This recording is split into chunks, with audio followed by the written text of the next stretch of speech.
In this video, we will learn the basic construction of an induction disk type electromagnetic protection relay.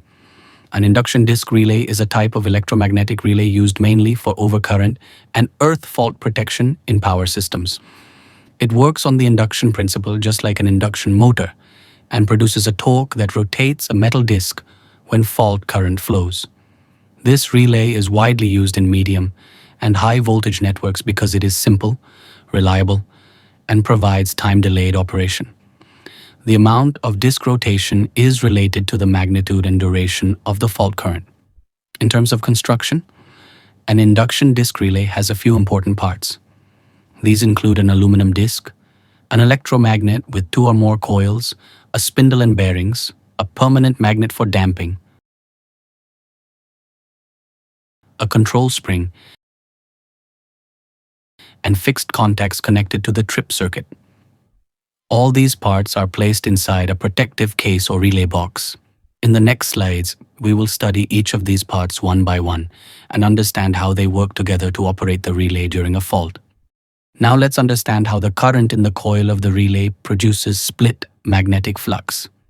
In an induction disk relay, the operating coil or coils are wound on an electromagnet made of laminated iron. When current flows through the coil, it generates an alternating magnetic field. However, instead of a single magnetic flux, the magnet is designed to split this flux into 2 components. This is achieved by constructing the core with 2 poles and using a magnetic shading coil or copper ring to create phase displacement between the 2 fluxes.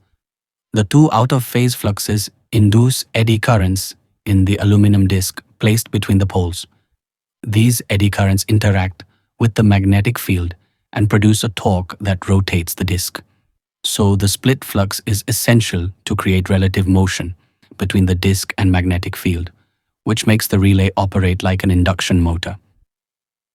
Without the phase difference between the fluxes, no torque would be produced and the relay wouldn't work. Let us understand how torque is produced in an induction disk type relay. I is the current flowing through the coil, and because of that there will be a magnetic flux produced in the core of that magnet, and that flux will be splitted into 2 parts because of these 2 poles of the magnet.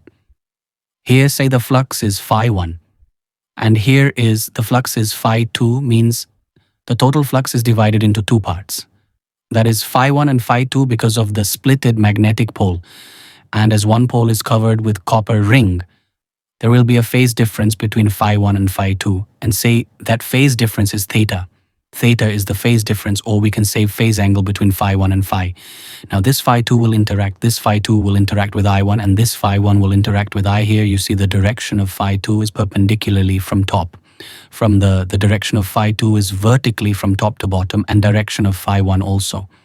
And the direction of current I1 is opposite of the direction of current I2. You see here the direction of current is in this way and direction of current I1 in this way. So here the direction of current and flux is perpendicular to each other. And as per Fleming left-hand rule, there will be a force acting due to the interaction of this current I1 and phi2. So the direction of force due to the interaction of phi2 and I1 will be in this direction. Say this is F1, and direction of the force due to interaction of phi1 and I2 will be F2, and that will be directed in this direction. So due to difference of these 2 forces, there will be a resultant force acting on this portion of the dish, and due to which there will be a torque produced, and obviously that torque will be proportional to I1 phi2 minus I2 phi1. Say phi1 equals phi m sine omega t and phi2 equals phi m sine omega t minus theta. Therefore, d phi1 dt equals phi m omega cosine omega t, and d phi2 dt equals phi m omega cosine omega t minus theta. Now we know that torque T is directly proportional to I1 phi2 minus I2 phi1. Now we know that due to the alternating changing flux, there will be an induced EMF in the disk. Say E1 is the induced EMF in the disk, and obviously that will be directly proportional to the rate of change of flux phi1 with respect to time, that is d phi1 dt, and similarly the induced EMF due to changing flux phi2 will be proportional to d phi2 dt. Again, the disk has no coil-like structure, so it will have very negligible inductance. So we can say that I1 is directly proportional to E1 and I2 is directly proportional to E2.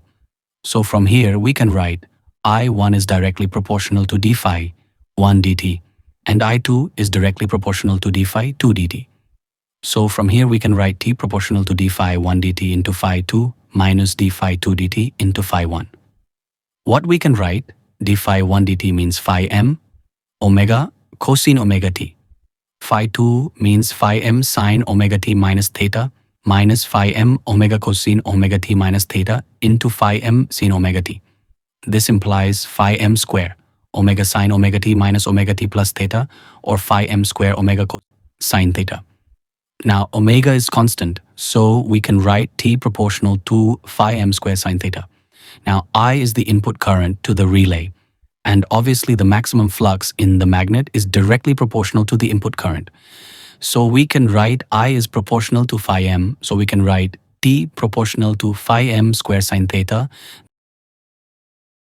So torque is directly proportional to the square of the current and also proportional to the sine of the angle between the split phases. Thanks for watching. We hope this video helped you understand electrical engineering concepts better. If you enjoyed the content, don't forget to like, share, and leave your thoughts in the comments. Stay with us and stay updated with more videos on transmission lines, substations, and power systems. Until next time, stay curious, keep learning, and keep the power flowing.